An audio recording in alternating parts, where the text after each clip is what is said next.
Alors, comment est née l'idée de ce projet El Atlal, donc pour Jéricho en Palestine? L'idée est née cet été, lorsque moi j'étais en Palestine, d'où je viens, et elle est née tout simplement par nécessité. C'est-à-dire il y a une effervescence culturelle en Palestine qui se situe vraiment dans les grands centres de production, donc Ramallah, Mhm. Jérusalem-Est et Bethléem.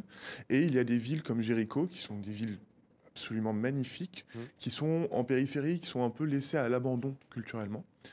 Mhm. Et donc nous, on voulait vraiment créer un espace, construire un espace qui permette de mettre en valeur les possibilités de création qui sont en Palestine, hors des circuits habituels. Mhm. Vous savez, Jéricho est une ville éminemment touristique. Est-ce que vous faites un lien de cause à effet entre cet abandon culturel et cela? On sait que ça fait débat en Tunisie. Quel nouveau tourisme en Tunisie, après le départ de Ben Ali? S'agissant de l'oubli culturel à Jéricho, comment vous l'expliqueriez, vous?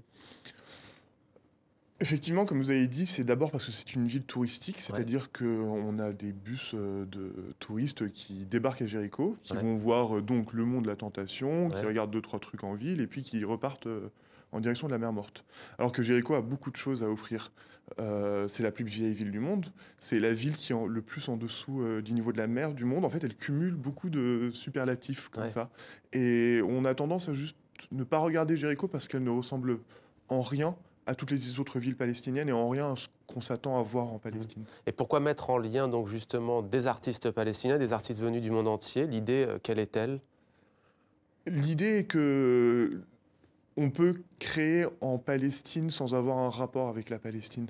Nous, l'une des choses qui nous tiennent vraiment à cœur, c'est d'accueillir des artistes qui viennent de partout et des artistes qui, a priori, n'ont pas d'intérêt pour la Palestine, n'ont pas déjà travaillé sur la Palestine, n'ont pas une affinité particulière avec le monde arabe en général.